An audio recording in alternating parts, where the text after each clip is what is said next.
I think some review or something said he's been in 26 out of 37 novels. And he still feels as fresh today as he did when you first wrote him, right? I don't. Fresh is not the right word. He's still interesting to me. He's very interesting to me because, and I was groping around in the dark, but so it wasn't any kind of long range plan. But I did decide to age him in real time, and so I think if I had not done that, it would have been a harder challenge to keep him going. But instead, I'm showing him evolving as a person against the city that's evolving, and that's always kept it pretty interesting for me. And age is a real component in this book.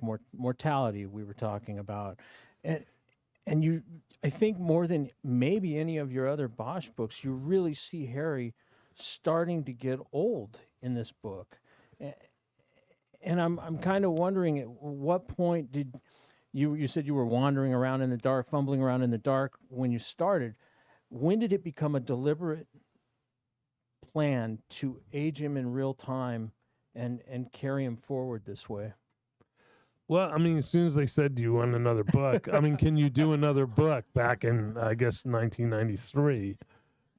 It was a plan from the start, but even back then, how could I have known that this character would sustain me, sustain readers, and so forth for 30 years? There's no way anyone could know that, but here I am. So I just, it's obviously a very fortunate thing that this has happened this way, and so I really have to regard it and take care of it. It's kind of a sacred thing, so don't mess it up.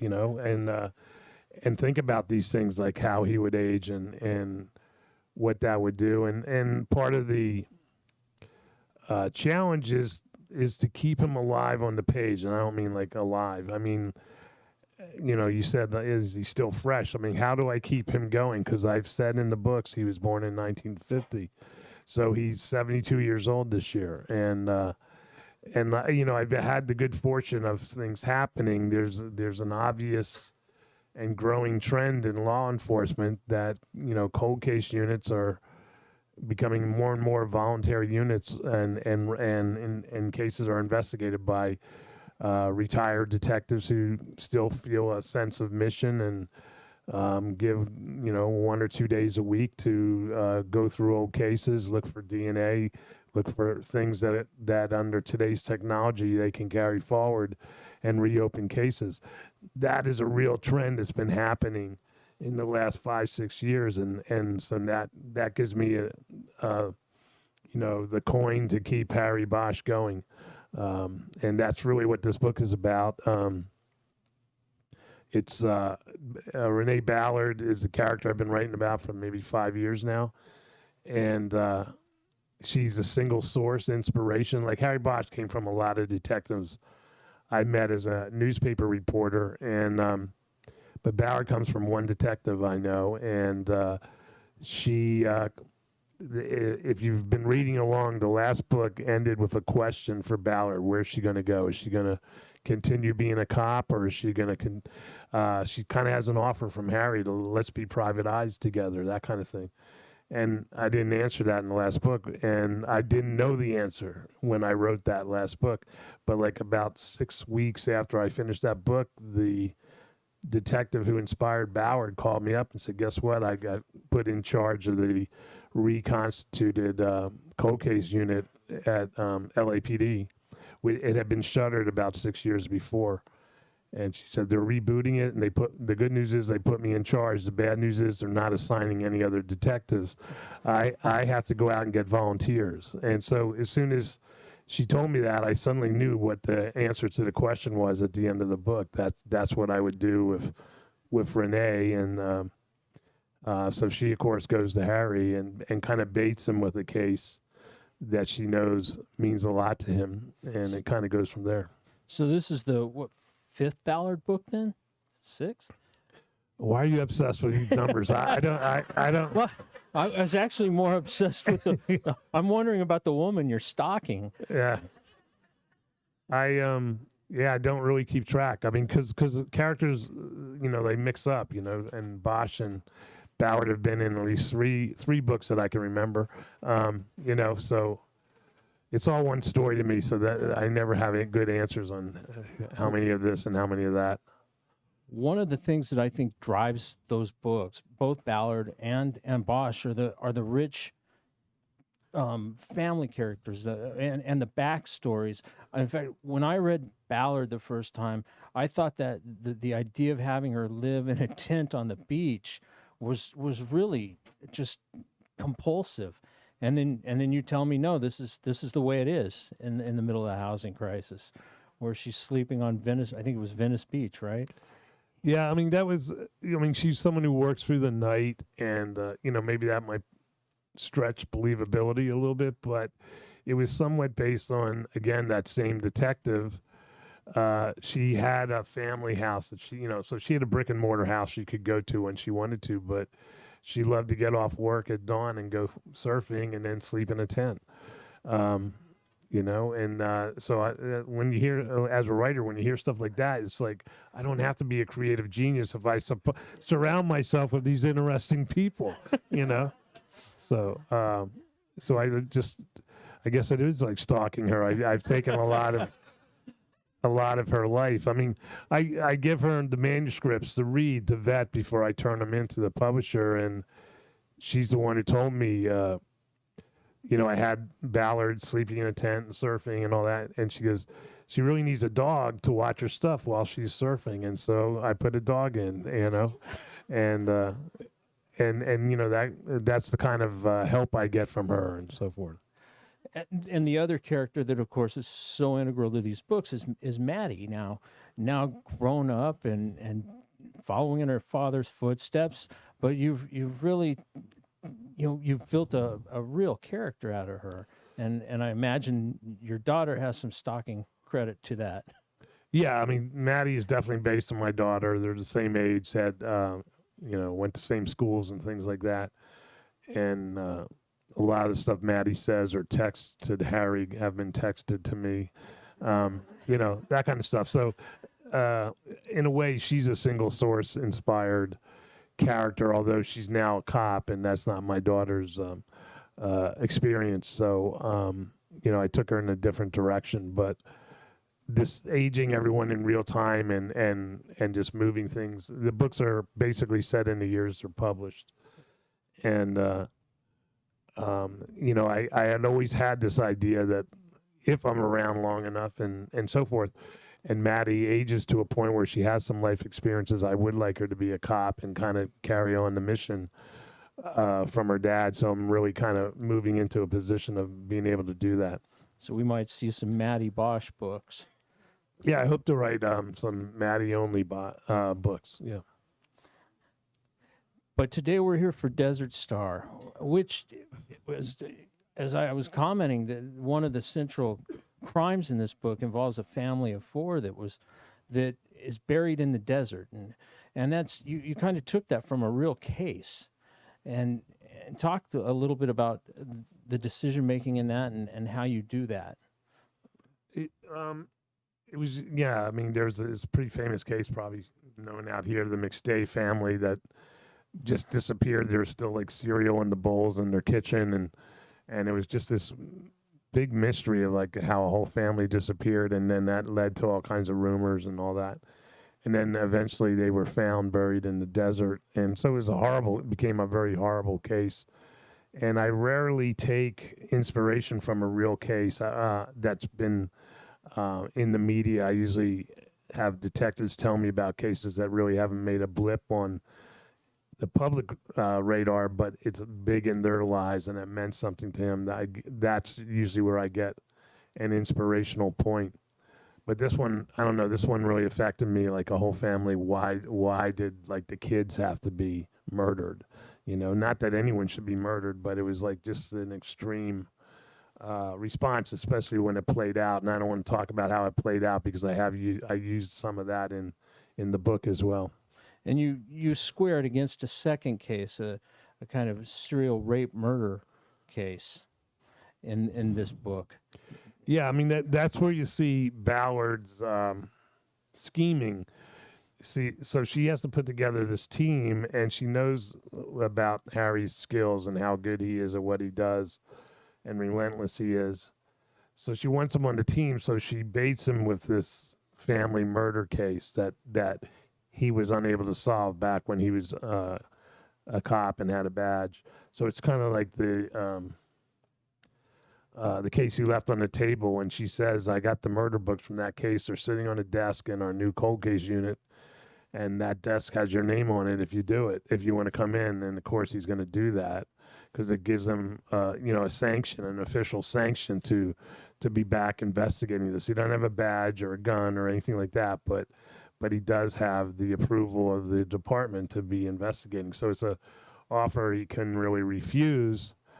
But she said, but then there's an asterisk. She says, "You can work that case, but you got to work one for me right now." And that's the one reason why this cold case unit was reconstituted was because there's a city councilman who wants me to look into the unsolved murder 30 years ago of his sister. And so it's kind of like I've done this in a lot of books lately where I have two unrelated cases kind of spinning around each other. I call it the double helix form of book telling or storytelling, and I've done that a lot in the last 10 years. But that's how real policing works, right? Nobody gets to work just one case, and it's always.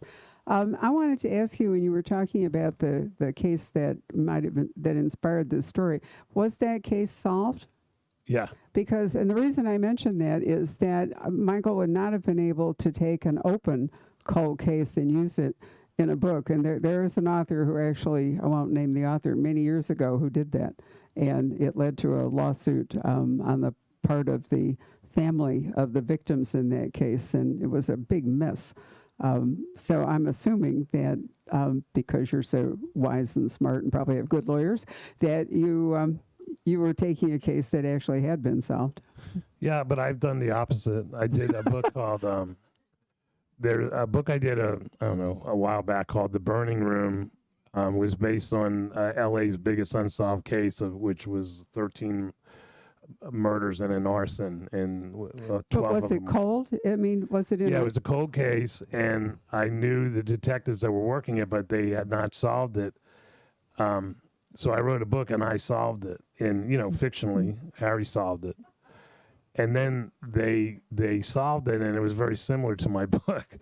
And so Wow. there was no lawsuit, but there's an internal affairs investigation, and the because someone who was jealous of the detectives who solved it said they gave me material I shouldn't have had. And so I had to be interviewed by ID and say, no, I made this up. I know it sounds a lot like the real case, but I made it up.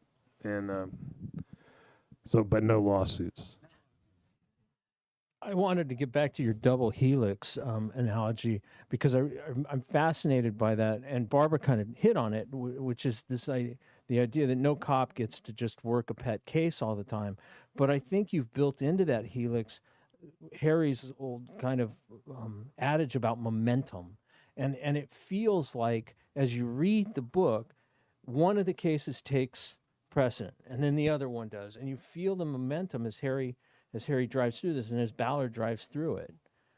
Yeah, I mean, I guess, you hang around 30 years, you learn stuff. And to me, I'm constantly taking stuff from the writing experience and giving it to the investigative experience. And, so like momentum is so important in the writing, and I know we've talked about this before. If you have good momentum when you're writing, the reader's going to have that same momentum. And if you're slogging through, then you better rethink what you're doing, because I think you're asking the reader to slog through. So momentum is very important to me. I'm thinking about it all the time when I'm writing, and so then it bleeds into the story. Like Harry wants momentum on a case; he wants to keep things moving, and it's a little bit of smoke and mirrors. If Bosch is saying we got to keep things moving, we got to keep momentum, the reader thinks there's a lot of momentum going on here, and there might not be. I don't know. They feel like they move pretty good. All right, good. But in that, when we're talking about momentum in writing, I'm curious how the writing style has evolved over time. You've done some different takes. Harry at one time became a PI and narrated his own story for a couple 3 books, and then you went back to the traditional third person narrative and kind of stayed there. But also, what about sentence structure, and what about the way you develop copy? Has that changed too? Yeah, I think everything gets refined. Everything's a learning experience. I mean, going back to where you said where I think I did either 1 or 2 books with Harry in first person. I realized in the writing of those that I like the mystery of Harry, and when you're in first person, you can't really hide anything from the reader. And I like how I think this is what's happening, with readers. I don't know for sure because I'm the guy writing the books, but I think people are intrigued by what is he doing, what is he up to, what is he thinking, and then when it all comes together, it's like, oh, that's cool. And you lose that in first person because unless you're cheating, the reader, and so that's the challenge with the Holler books because they are first person, and I've always wanted them to be kind of a whispered confessional about the system, and I thought that demanded a first person. But I think, I like the books I wrote. One was where he finds out he's a father and stuff. So it's not like I disregard the books where Harry is in first person, but I realized to sustain the series and keep me interested and so forth, I got to go back to where it's more of a mysterious kind of narrative of what is he doing, what is he up to. Do you in this long journey, 30 years, is there a character that you brought up that you regret doing something to? Is there something you've done to somebody that you said, God damn it, I wish I hadn't done that? Not in the way you're saying it. I do regret that in my second book, Bosch was driving to Mexico, and I don't know, for some reason I didn't want to say like he headed to Mexico and then the next chapter he's in Mexico. I wanted to write about driving to Mexico from LA. And so so it became a travelogue of what he's seeing, but it was also about what he was thinking. And so in a space of like 3 or 4 pages, I revealed his whole father's story, who his father was, how he found him, how he met him one time. And that was it in 4 pages. And I totally have regretted that I didn't do something that was much more expanded about that. That, you do have a sense that put everything in the book you're writing and worry about the next book if there is a next book. And this was my second book. So at the time I was doing it, I felt like I had to put everything in but the kitchen sink. And then over time, when you look back, it's like, wow, that was a missed opportunity. That was the Black Ice, right? Yeah. A fantastic story. Thanks. But other than that, I don't really have a lot of regrets. I guess I have some regrets about not going back to characters. The Cassie Black and Void Moon, I thought a lot about how can I bring her back, and just never cracked that. So that's a regret. I mean, the book I did write about her was about the most important decision she makes in her life, because it's about her child. And so it's like hard to come back from that. Well, like, what's the second most important thing she ever had to decide? So that's always kind of blocked me. And then I put a character that was Harry Bosch's last partner before he quit the police department, named Lucy Soto. And so she's only had small parts since then, and I just really like the character. So I guess I don't have to be regretful. I could still do something with her, but yeah, I mean, to me, that was the makings of a full-blown character, but instead I did Ballard instead of her. So, Mike, sorry, when you wrote The Black Echo, you were under contract to write 2 books at that point? No, I wasn't under contract. Okay, so when you wrote it, your first 4 books have a sort of long character arc for Harry, in that he ends up investigating the murder of his mother in book 4. And then, you and I had a conversation when we did that event about how you were going to write the poet to do something different. And then, you brought Bosch back in trunk music, and he was then going to be just behaving like a cop and not doing a family story. When you wrote The Black Echo, did you have that 4-book story arc in mind, or did it just develop when you wrote The Black Ice? And then, I'm terrible on titles, so I can't remember the titles of the 3rd and 4th book. The Last Coyote was the 4th one, right? Yeah, no, I mean, all you can think of is writing the best book to get your foot in the door, So all I was thinking about was Black Echo and putting as much character stuff in it as I could. It was right when James Elroy was really kind of breaking big, and there were stories about him, like his mother was murdered, and whatever trauma that was, he makes him write about murder, and I just stole that and basically said, well, what about a guy who has the same trauma, but he solves murders? And so that's where that came from. And then I got the book published. It showed signs of a possible career. And so the publisher came to me and said, we want to do a 2-book. So it came after that. And like, what are you going to do? And I said, well, I'll solve his mother's murder in the next book. And they go, no. That's something you should wait on and do something else. Like, keep that out there, this pain that he carries. So I got a really good advice. And so I didn't solve that case, or Harry didn't, I should say, till the 4th book. Right. I thought it was really, if you read him from the beginning, I thought that 4-book story arc was really fascinating. And then it kind of comes to, a new place for Harry once he has found out what happened to his mother. And then, you go on from there. As you've been writing them, have you created internal story arcs, or is it really book to book, or do you now have more, pulling some more threads forward book to book? It's funny. I still haven't changed. I just worry about the book I'm writing. I don't have any real long-term ideas. I really kind of try to stay in the moment, because they're very contemporary books set in the year they're published. So I don't want to really think about what I'm going to write in 5 years, because it will be a different world, and so it doesn't really serve me to spend too much time on that. I just think about what I'm doing right now. But you are thinking about a next one. Yeah. No, I mean, towards the end of a book, you start thinking about the next one. And I think that comes out of, I think all writers have a hard time explaining how they do this. It's really kind of, there's a mystical side of doing this. Like, how do you keep coming up with these stories and writing 100,000 words? And so if you kind of believe it's magical and mystical, then you also know it could go away. So I would never take a vacation. I'd finish a book and start writing the next one the next day. And I'd take vacations, like between drafts, that kind of thing. But I always thought, like, I got to keep going in case it goes away, or before it goes away. And towards an end of a book, you have a sense of what you're going to do next. And I usually don't do direct sequels. I always say you can read these books in any order, but this book kind of answers a question that ended on the last book, so I might be changing in that. And in the book Desert Star, there's like 2 pages where Mickey Haller shows up on a phone call, and that plants the seed for the next book I'm going to write.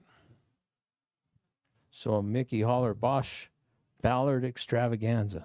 Yeah, I think all 3 will have to be in it to some extent. Yeah. And one of the things that I enjoy most about your books is you called it once high jingo, and the jingoism and the bureaucracy that you paint and the navigation through that bureaucracy. I also am fascinated by how you dip into science, and that's a big chunk of this book is DNA and genealogy. And talk about that a little bit. I've already talked about trends in law enforcement, so I'm trying to be on the wave, of what's going on. And IgG is like the thing. Very much came to prominence with the Golden State Killer. Pretty much solved through that. And so, I'm just reflecting what's going on.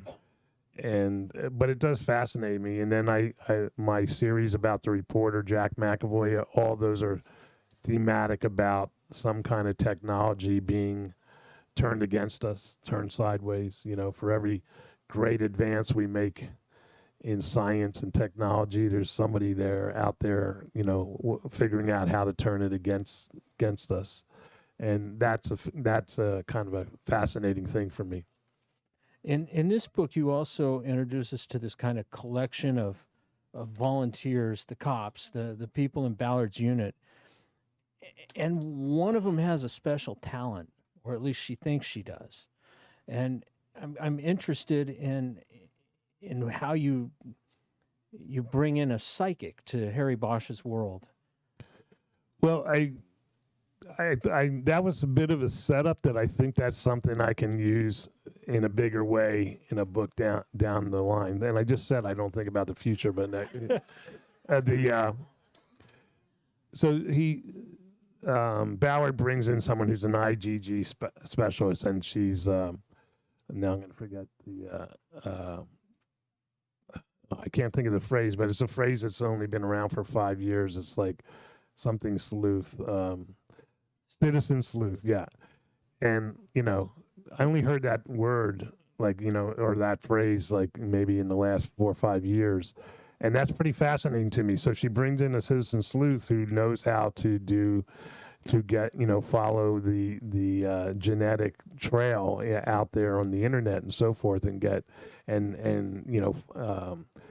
help solve cases that way. But it turns out what this person didn't tell Ballard is that, oh, by the way, I'm also an empath, and if I can hold some evidence, I might be able to help you solve some cases, that kind of thing.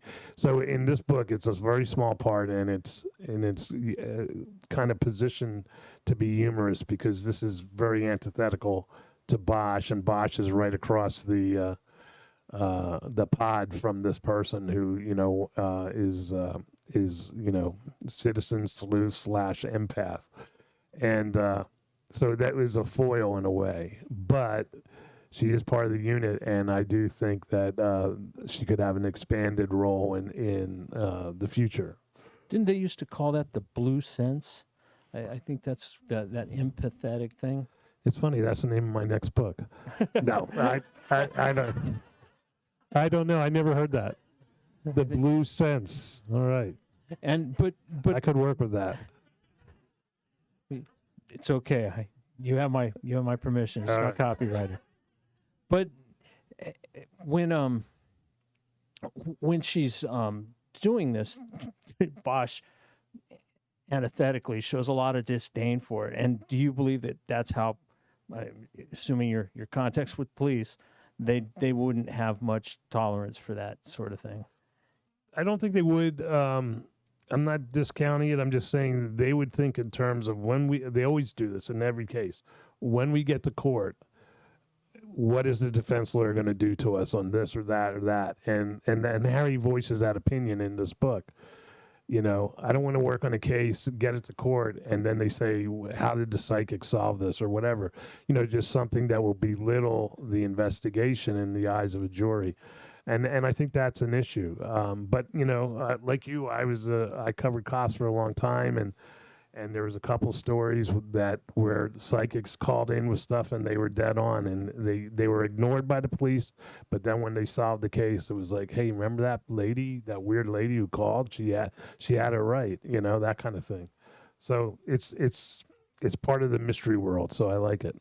Well, and you call her a foil, but I want to at least you don't treat her like that. You treat her very seriously and very empathetically. And the relationship feels real. Well, I think I've learned, again, the more you do something, the better you are. That no character, everybody counts or nobody counts.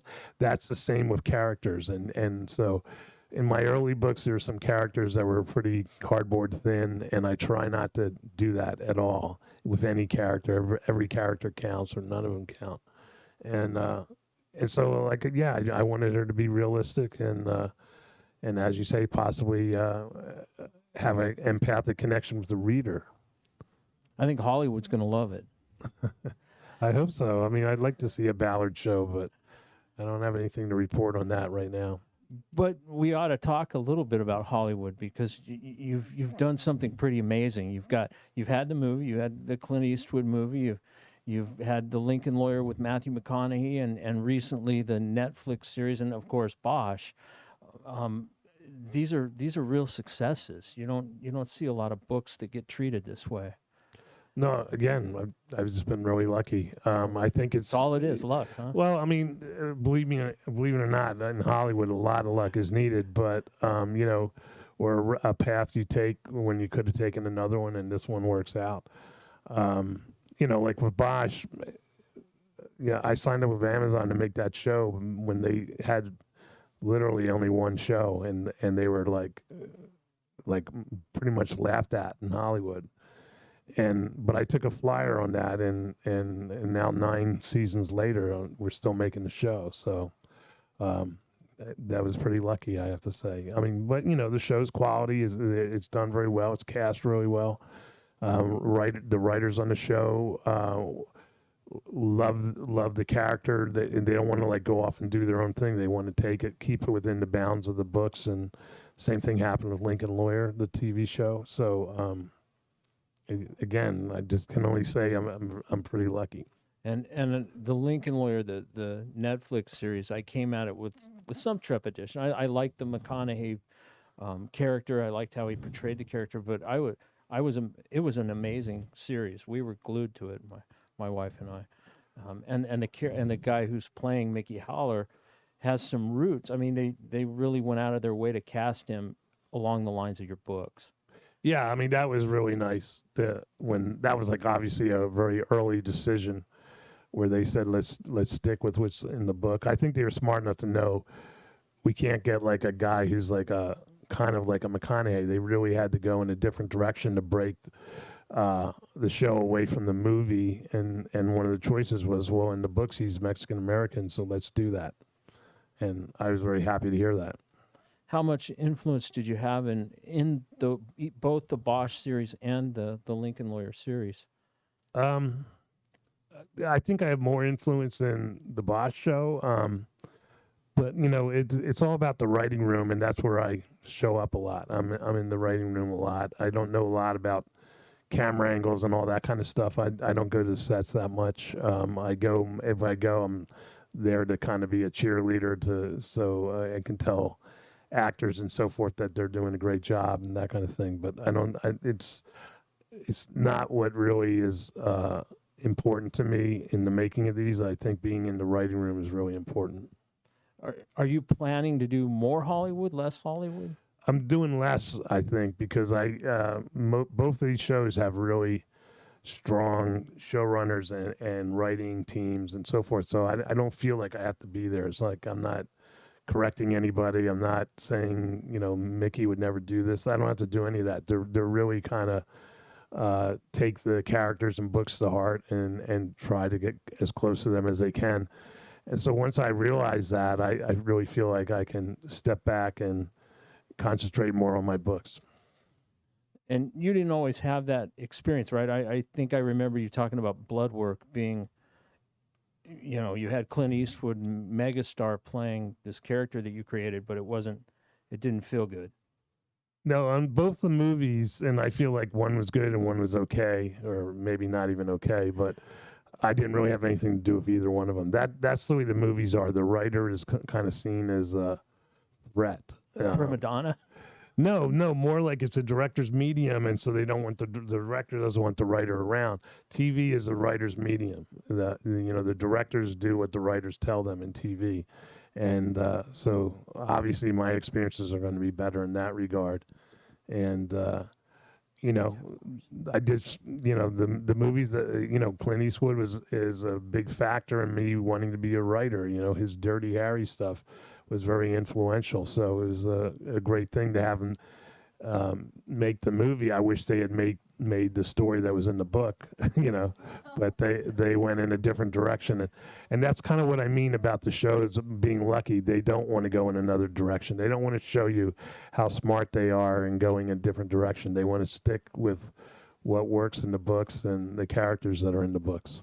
So speaking of casting and so forth, I know that some people watching it and possibly some of you here, you may be experiencing these books as audiobooks or, well, some of you are probably reading them as ebooks, but with audiobooks, I noticed, because I don't do that, but I was looking at the audiobook for Desert Star, and I see that Titus Welliver is the narrator. So, is that, I mean, I think that's really wonderful that you get that continuity of Bosch on, on television and then Bosch reading it. How long has he been doing that? Or is this the first time? No, he's been doing it for a while, almost since he's been the character. And then they've gone back and re-recorded some of the early books with him. That's really nifty. Do you think that will happen with the Lincoln Lawyer too? With the guy, I can't think of his name. I really don't know, but I haven't heard they're going to do that. But I think Titus is a really good reader because he's also a fantastic mimic. So if you listen to the books, he changes his voice. Like he has a Bosch voice, obviously, but then if there's a guy who's a Russian guy, he has a Russian accent. So it's actually pretty entertaining. So if you watch the Bosch series in part because you really like Titus, you've now got a new way to experience him by just listening to him. And, in a way, I think that's really cool because if you're not seeing him, and you're just hearing his voice, you will experience it differently. You do know you have a bookstore here, right? Well, I can do a commercial for Libro.fm here because there actually is an audiobook provider that functions with independent bookstores. Every once in a while, I mention it to you in the e-news and all. If you go to Libro.fm and you buy an audiobook there, part of your purchase price, they pay us. So it isn't entirely, and you know what? I think that people who read books may also want to go back and listen to an audiobook. I mean, I think rereading, maybe instead of rereading it, somebody might prefer to listen to it all over again while they're driving or something. So I don't really think about it as lost sales. And frankly, you're here to embrace your whole public, not just the book buyers, but the audio and the Kindle people. I think what you just said is a good idea. Buy the book and then buy the audiobook. If only I could hire Michael. Wouldn't it be fabulous? I know. So, Patrick, are there any questions from the Facebook crowd before we open it up for regular questions? Yeah, there are a few questions. Is this thing working? It might not be. No? Okay, it's working great. One of the questions is about, is Mitzi Roberts aware that she had inspired the character of Renee Ballard? No, and don't tell her. No, of course she is. And she... she's been a consultant on the Bosch show. She's worked on as a consultant for my Bosch books for a long time. And it was only in one of those discussions where she started talking about how she broke into the detective ranks by volunteering to be the midnight detective, the graveyard shift detective in Hollywood. And it was a job no one wanted. That's how she got in. And that's where the Ballard inspiration came from. But no, I couldn't write these books without her help, and when I write them, probably a day doesn't go by that I don't text her a question or call her up or say, "Can we get breakfast tomorrow?" or something, because I want the books to be really accurate, and I have the person who lives this life, available to me. So I'd be a fool not to call on her. Right. Now, you talked about this already a little bit, but in this new book, there is what's known as a white whale case for Bosch, a case that he was never able to solve. And it's the Gallagher family case in this book. Can you talk a little bit about what inspired that? Well, we did talk about it. It was a case in San Diego County. A family disappeared and was gone, and it wasn't solved.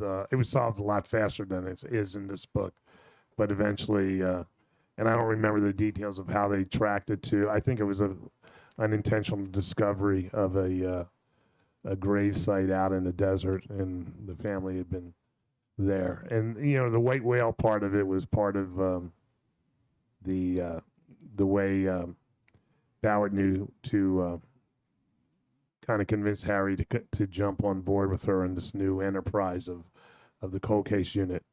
I was talking, part of the inspiration came from, I was talking to a retired detective who was working, volunteering as cold case guy.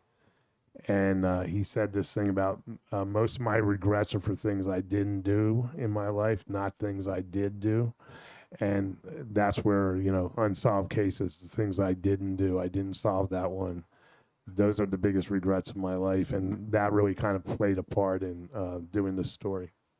There's actually a tender moment, and I was mentioning to you that where Bosch, somebody refers to it as the Gallagher case, and Bosch reins him back and says, no, it's the Gallagher family case, and that becomes very important.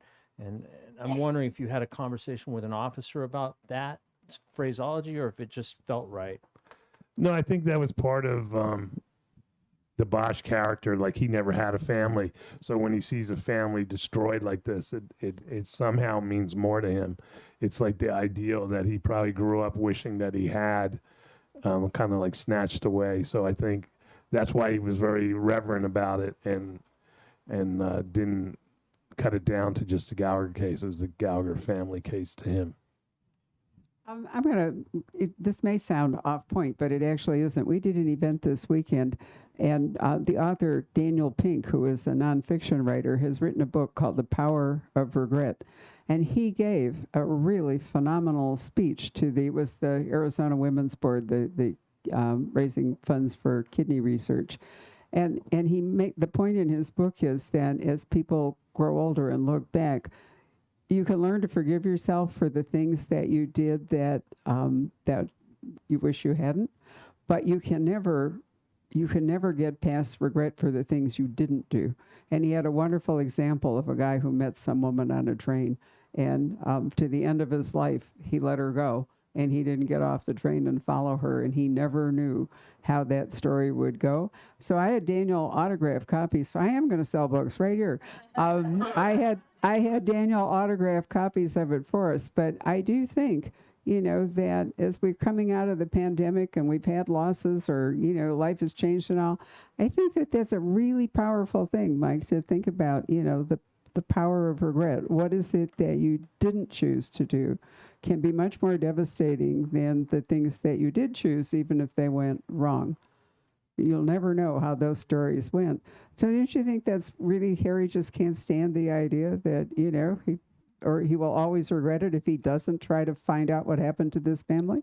Yeah, no, I think that's where Ballard's genius is, that she knows she can tap into that. And it's also, I think there's also people who in the moment of the decision know, if I don't do this, I will regret it. So, so it's also a motivating factor in, everyday life. The last one is, any chance Renee will show up in Bosch Legacy? Will she ever show up in the Bosch show? Yeah, I hope so. I don't count on anything till it happens, but there's been discussions about it because of this new book where she puts together this kind of ragtag team of misfits and psychic and all that kind of stuff. That has kind of turned her head, because before, it's funny, this is like a very Hollywood answer. She worked a midnight shift, and that would make it a very dark show. You'd have to go to like an actress and say, you're going to be working nights most of the next 7 months. And they just saw the first 4 Ballard books as like non-starters. We don't want to go down that dark road. And then I gave like a galley to the boss of who oversees Bosch Legacy. And she said, this is full of sunshine. We got to talk about this. So it could happen. We'll see. It's interesting. You talked earlier about, different foreign countries making, like Harlan Coben has a new, I can't remember which language it's in. Spanish. Well, he's got them in a couple of different languages, French, Spanish. Yeah, it'd be interesting shows. to see an interpretation of this done in a different setting. Yeah, could happen. At this point, we have maybe 10 or 15 minutes of audience questions before we clean out the store and everybody lines up by number. Let me remind you now that if you bought a book tonight, you should have a number in your book, and that's how this works, is that we're going to line up in front of Mike by number. And some of you might even want to step outside because it's going to be kind of crowded, and we don't want anybody to fall. And I have a book to give away. So your number will come into play for that. It's like a lottery. My husband said someday I'm going to go to jail for the book lottery that I'm conducting at the store, but there's no money involved, so I figure I'm bulletproof, right? So Mike, do you want to take questions? Sure, if there's questions.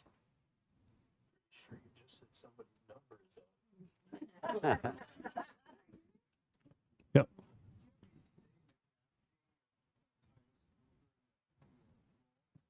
Did I have any say in the casting of Titus? Yeah, I had. I didn't have any kind of like contractual veto power or anything like that, but I was the one who suggested they talk to him about it because I had seen him in a show where he was playing a ex military guy who had what do you call that, distress, PTSD, and you know he was very subtle about it, but you could tell the guy was carrying a heavy burden. And the Bosch books are very internal, you know, what he's thinking, and you can't put that into a script. So you know, the showrunner, who's like the creative boss of the show, said like, obviously the lead of a show is the most important character, but it's going to be really difficult to find someone who can show Harry's inner world without talking about it, you know, and which he wouldn't do. And I just saw it in Titus, and he was on the show. He was a 2-part guest star on the show. So I threw his name out there, and they talked to many, many actors and auditions and all that, but he ended up being the guy they chose. So I feel like I had something to do with it. Yeah, way back there.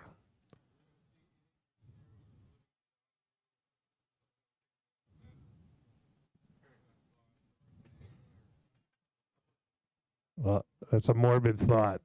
I have not. No, I mean, it's funny. Patrick and Robert and I were talking about that in the back room. On one hand, I feel like I've been living with this character for 30 years, and I kind of feel like I should bring it to an end. That when I'm done writing about him, I should close the story, so then it becomes a full story.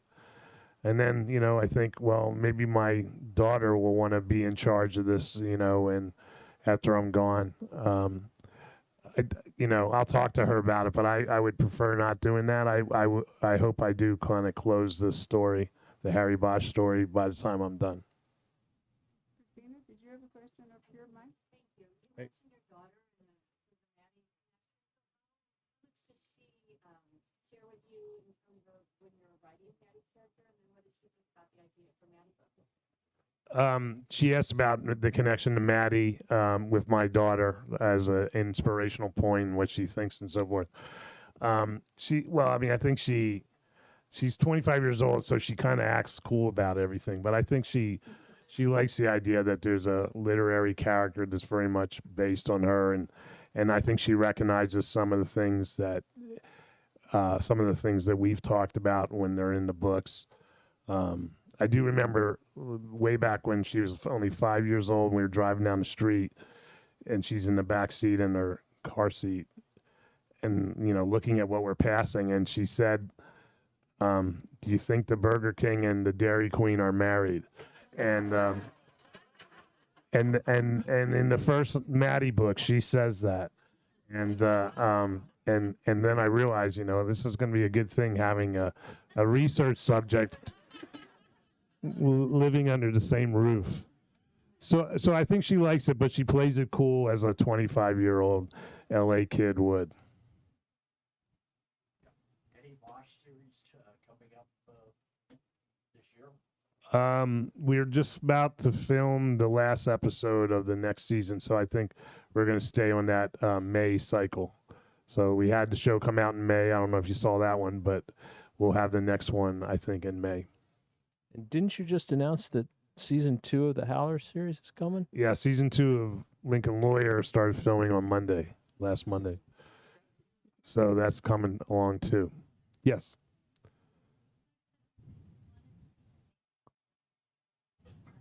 Wow.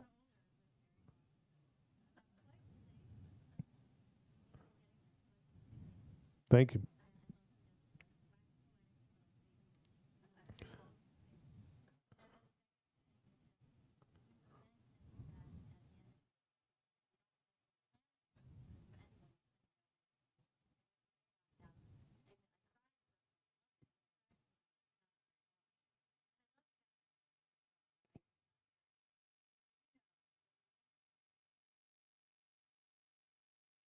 She asked if I knew that when I wrote that first Ballard book, I was going to intertwine the stories with Bosch.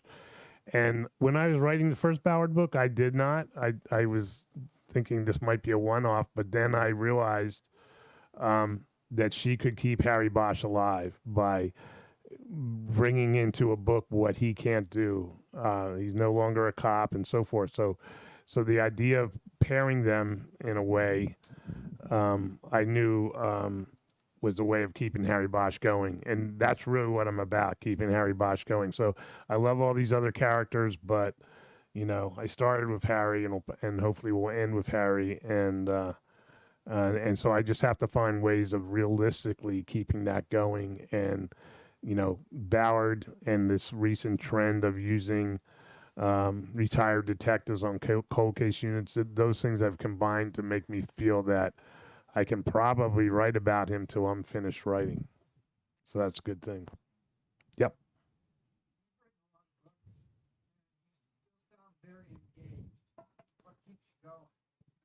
Just it's the best job in the world. I mean, to be able to kind of like do what you want to do in terms of storytelling, to work at home, to be able to go to a store like this and people appreciate what you're doing. I can't even think of any negatives about it.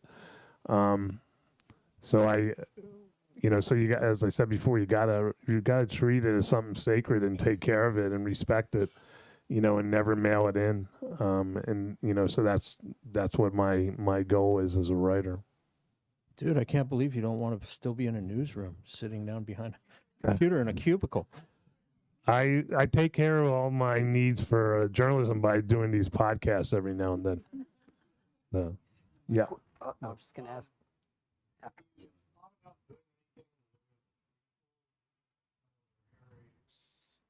Talks about Iraq, Vietnam, and that type of thing. The question is, have I thought about doing a prequel? And yeah, I think about that, but I guess it's the old journalist in me. And I think there's some journalism in this fiction. I'm trying to get the world right that Harry inhabits or Mickey Haller inhabits. And it's just a lot of fun to do that. And I am very conscious of the idea that I've been given this almost anthropological study of a person over now 30 years. Maybe I'll get to 40. And so again, I revere it. It's sacred to me, and I want to keep doing it.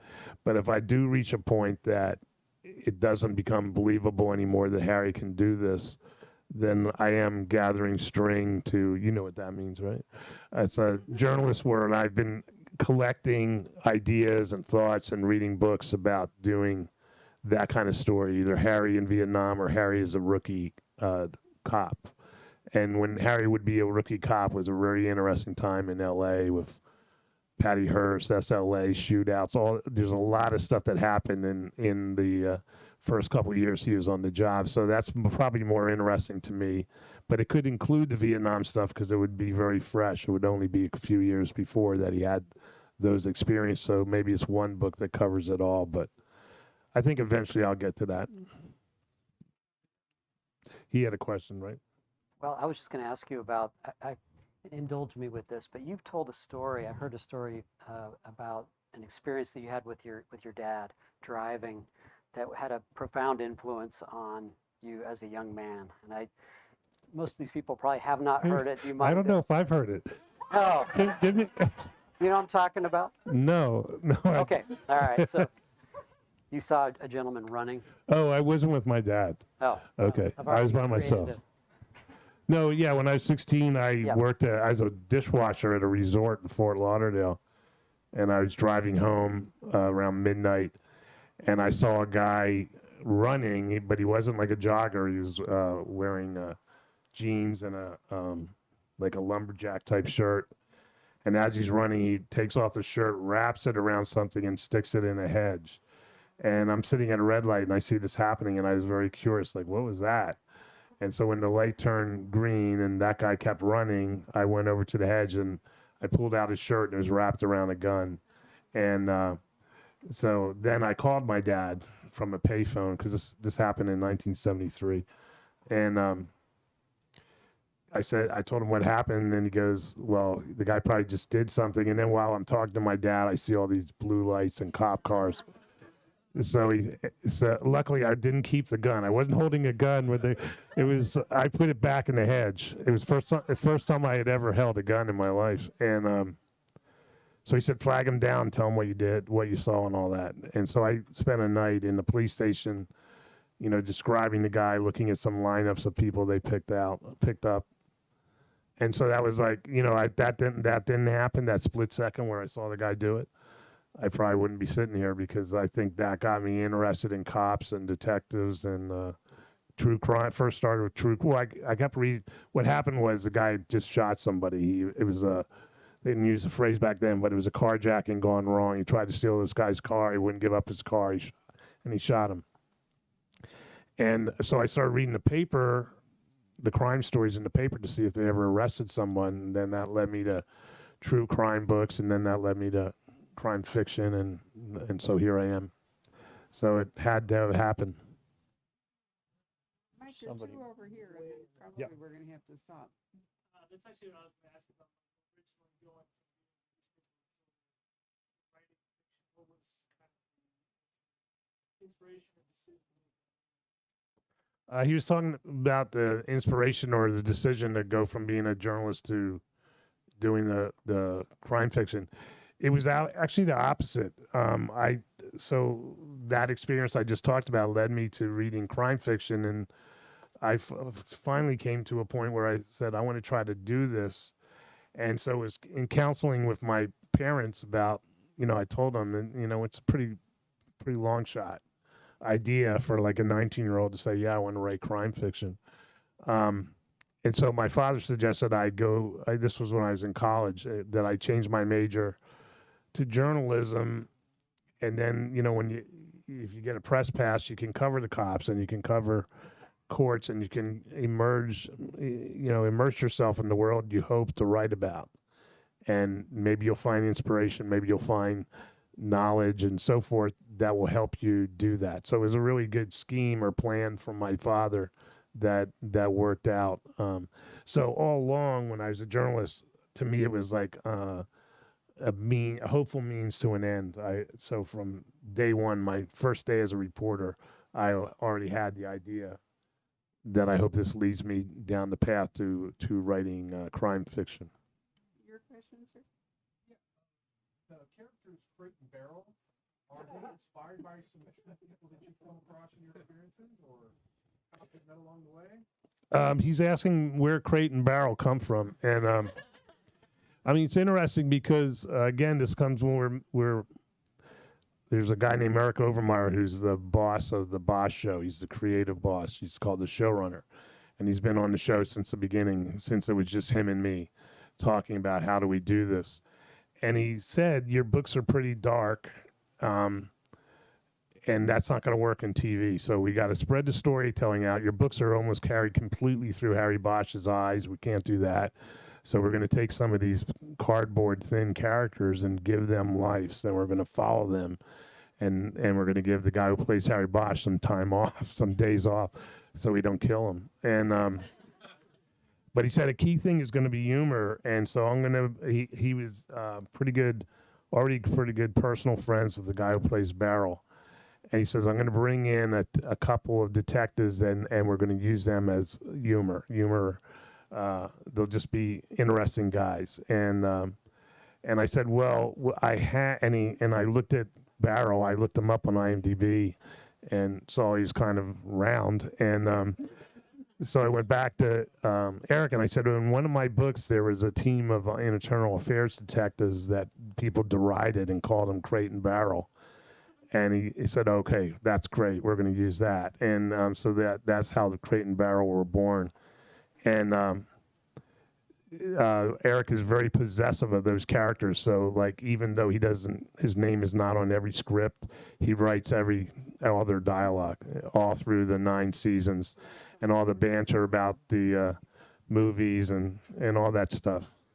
And he overwrites. He writes a lot of stuff, and then he cuts it down. So, because he's a real believer in less is more. But there's some amazingly funny stuff that that never made it. And I'll look at a cut, I'll look at the long cut, and then I'll see what he cut out, and I go like, "Are you sure you don't want that in there?" That's pretty funny. You know, like an example is that the last season, Crate is getting his shoes polished in the thing, and the chief comes in and he goes like, "Hi, chief," or "Congratulations, chief." I forget what happened. And the chief just walks by him, not even acknowledging him. And then he says to the shoe shine guy, "He knows me pretty well." And it's like, I just thought that was so funny, and then it got cut. But anyway, so there's a lot of that stuff, and like, you know, where they talk about whether that was in The Godfather 1 or 2 and all that kind of stuff. It's great stuff, and it all comes from the same creative mind, which is not mine, but I think I get a lot of credit for it. So to wind up, what you're saying is that the Lincoln Lawyer season 2 will start Monday? It already started on Monday. It did start. Yeah. Oh, just through election week, right? Yeah. And there'll be a Bosch, you think, next May, but anyway, it's been production. Yeah. All right, you've got another Bosch novel because you've already mentioned that that's going on. Are you going to publish anything else next year, or will it be just the one Bosch? I don't want just the one. It's totally unfair. Will it be Bosch plus something else? I don't know. Now that I'm pulling back from Hollywood, I'll probably have more time. So I don't think it will happen next year, but I think a 2-book year will probably come around pretty soon. Yeah, because those who've been reading might know that there are years when he's written more than one book in a year, and that's always a wonderful treat for us because then we get to see him more often. So, Patrick, what number did you come up with?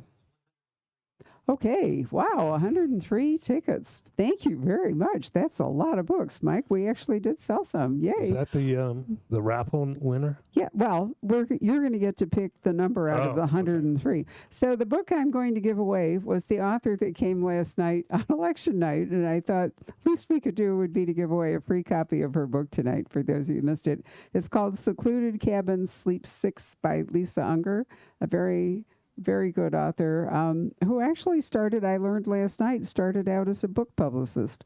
I had no idea that was her. So we worked together, unbeknownst to me, back in the night from 2002 to 2009. But she was then working under her maiden name, and she's writing under her married name, so confusing. Anyway, Mike, can you pick a number between, and I had her autograph it, so you're going to get an autographed. And this is the copy I read. This is called an advanced reading copy. And oftentimes it has notes from publishers telling me what I should think about the book. So I'm serious. So, you know, I'm not saying this one does, but it's not infrequently that is what happens. So anyway, you want to pick a number between 1 and 103, and you have to be here to win. So sometimes it takes 2 or 3 numbers. 23. You're a winner. All right. Catch me at the end. I was really hoping it wouldn't be you because you just bought the book. I thought it's going to have to disqualify you. Right. So anyway, thank you all so much. Let's give Mike a big round of applause. Thank you. And also Robert Anglin, who has been a wonderful friend of the bookstore.